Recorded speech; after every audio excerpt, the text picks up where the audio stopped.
Assalamualaikum warahmatullahi wabarakatuh. Solih-solihah, semoga kalian senantiasa diberkahi Allah dengan kesehatan dan iman Islam. Hari ini Ustazah akan menyampaikan sebuah taujih, masih tentang 10 sahabat yang dijamin masuk surga oleh Allah Subhanahu wa Ta'ala. Siapakah gerangan? Nah, hari ini Ustazah akan menyampaikan tentang Sa'ad bin Abi Waqqas. Apakah kalian sudah pernah membaca kisahnya? Ustazah yakin di antara kalian pasti pernah membaca kisahnya.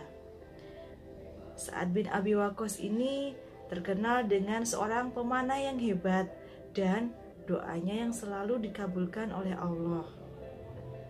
Ingin tahu cerita lebih jelasnya? Silahkan disimak ya.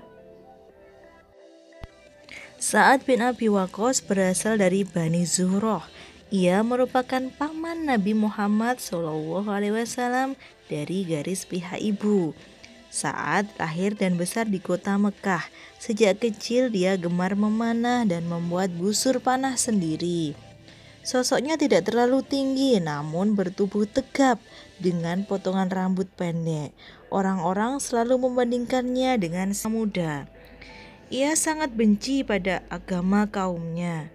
Ia membenci praktik penyembahan berhala yang membudaya di Mekah saat itu. Kemudian Sa'ad bin Abi Waqqas masuk Islam. Dia adalah salah seorang sahabat yang paling awal memeluk agama ini. Keislaman Sa'ad mendapat tantangan keras dari keluarga dan anggota sukunya. Bahkan ibunya mengancamnya. Selama beberapa hari ibu Sa'ad menolak makan dan minum. Ibunya hanya bersedia makan jika Sa'ad kembali ke agama lamanya. Namun dengan tegas Sa'ad berkata, "Ibu, aku sangat mencintai ibu. Namun kecintaanku kepada Allah dan Rasulullah jauh lebih besar lagi." Ia memiliki doa yang manjur dan mustajab. Semua doanya langsung dikabulkan oleh Allah.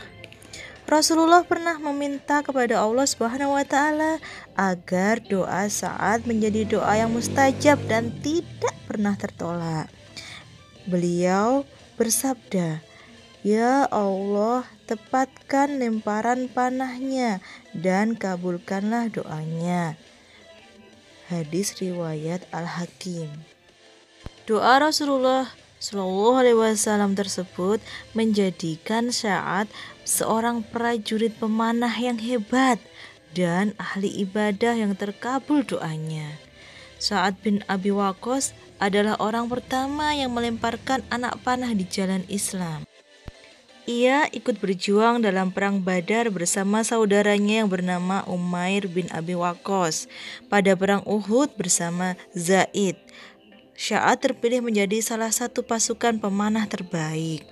Sa'ad juga mendapat kepercayaan dari Umar bin Khattab yang menjadi khalifah saat itu untuk memimpin perang Qadisiyah.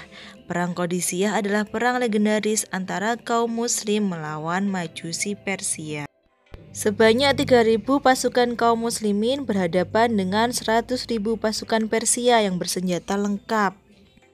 Prajurit Persia dipimpin oleh panglima mereka yang bernama Rustum. Peperangan Qadisiyah merupakan salah satu peperangan terbesar dalam sejarah dunia. Pasukan muslim memenangkan peperangan itu. Sekitar 20 tahun setelah meninggalnya Rasulullah, Khalifah Utsman bin Affan mengirim delegasi untuk menyebarkan Islam di Tiongkok atau Cina. Sa'ad bin Abi Waqqas menjalankan tugas tersebut dengan baik. Bahkan dia diterima Kaisar Gaozong, penguasa dinasti Tang saat itu, dengan tangan terbuka. Tak ada yang menyangkal perjuangan syiar dan peperangan Sa'ad yang masyhur. Bahkan perjuangannya menaklukkan berbagai daerah, termasuk menjadi sahabat yang menyebarkan Islam di Tiongkok pada 651 Hijriah ketika menjelang akhir hayatnya. Perjalanannya ke Tiongkok yang berjalan mulus itu, dia mulai dengan percampuran kedua budaya. Dikatakan pada saat itu, budaya Tiongkok telah jauh lebih maju dari daerah lainnya, termasuk Arab yang masih dalam proses pematangan. Dalam perjuangannya, selain mendirikan masjid, dia juga mendirikan komunitas Muslim, yang kemudian komunitas itu memainkan peran kunci dalam bidang perekonomian. Pasalnya, mereka menguasai perdagangan di jalur sutra dengan memegang berbagai pelabuhan besar. Mengutip buku History of China karangan Ivan Thaniputra, pada masa penyebaran awal Islam di Tiongkok oleh Sa'ad bin Abi Waqqas tersebut, rombongan Muslim yang diterima dengan sangat baik diperbolehkan mendirikan tempat ibadah.